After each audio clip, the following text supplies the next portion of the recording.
Channel asibu nungsibiduna subscribe tawbiriba subscriber singbu ikoknona khurumjari. Ngasidi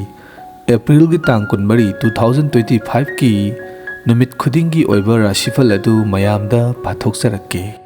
Ahanbagi rashi asina Mes Rashi. Ngasigi numit asidi Mes Rashi da laiba miyoisingna achauba daitadagi lapna laigadabani. Mayam apunbagi meeting da anauba wakhalon puthokpiba kaide. Adom karigumba kharada wakhal waba yai adubu wakhal phathana gyan tana leibiyo thabak atopa hongbagi khudong saba leibi yai haksanggi damak sekshinbiyo mathangi ani subarasi asina Brisha Rashi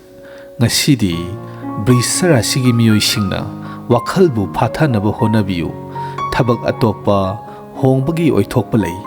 imung manunggi miyoisingdagi lapna leiba yai problem khudingmak solution adum tholakani adongi maru oiba asi matam hena pibada thajaba thamba sini phibam amata yengdana nahakna khongthang laugadabani mathangi rashi asina Mithun Rashi ngasidi Mithun Rashi gi miyoising punsida khumang sauksanba yaba personal development phangani thabak maphamda ashaw leiroidabani wafam amada yamna thuna yangna satpiyo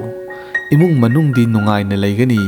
sel thungi matangda mafam jana thadabiyo maduna profit yamna lakpa yai mathangi rashi asina Karkat Rashi di ngasi adongi mawong matawduda miyamna ngaunagani nahaki personality aduna nahaka chapminnariba miyoy aduna ithil piba ngamani thabak mafamda nahaki puksel sengba adubu ngakna thambiyu kanadabada ashauba phajanbiyu pokpiba ipagi haksanggi phibam yengshinbiyu hingbagi phibam luba yai sel thungi phibam normal oina leigani mathangi rashi asina Sing Rashi gi miyoi singidamak ngasi asi anauba achievement ama phanglaba yai lamtu koiba chatpa yai sel thongi phibam phagalagani wakhal ningjing mangjing leiba yai angang singi oina haksanggi phibam phagalagani imungi nungaiba hengalakpaga loinana sading su hengalagani nahaki pokpiba ipagi damak support tawbiyo mathangi rashi asina Tula Rashi di ngasigi oina mamang thakta mangjarakpa manglan ngasidi oithokpa yaba mawongda uba phanglagani nahak achauba responsibility ama lawba yai nahakki wakhal adu yamna nungaiba haibadu oiragani nahakna nahakki marupka business trip chatpa yai mathangi rashi asina Vrishik Rashi gi miyoi singdi ngasi asi yamna ingba chikpa akoibagi phibamna losandana leiramba thabak thoram mayam ama tholakpa yai nahakna thabak tawbada comfort zone dagi lapna leigadabani wakhal su ningjing mangjing leiba yai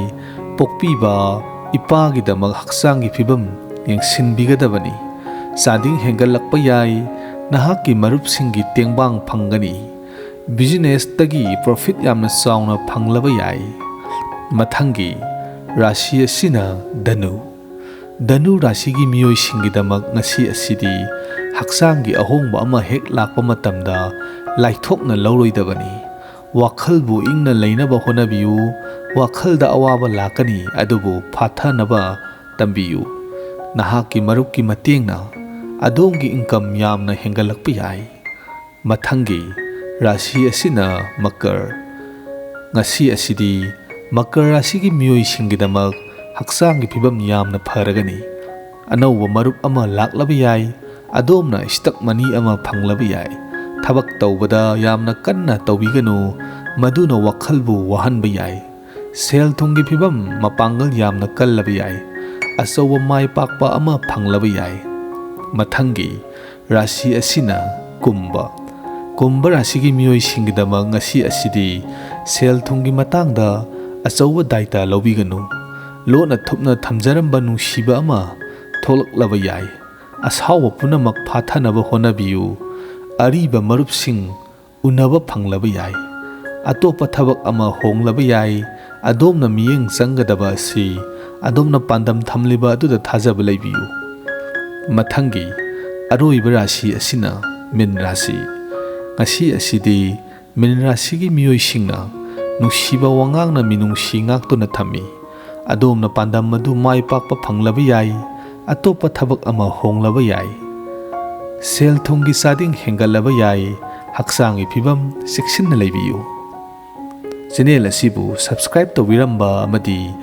video ꯑꯁꯤꯕꯨ like ꯅꯝꯕꯤꯔꯝꯕ ꯀꯥꯎꯕꯤꯒꯅꯨ꯫ ꯍꯟꯗꯛꯀꯤ ꯆꯌꯣꯜꯒꯤ ꯑꯣꯏꯕ ꯔꯥꯁꯤꯐꯜ ꯇꯥꯕꯤꯅꯤꯡꯂꯗꯤ ꯃꯈꯥꯗ ꯍꯥꯞꯆꯔꯝꯒꯦ꯫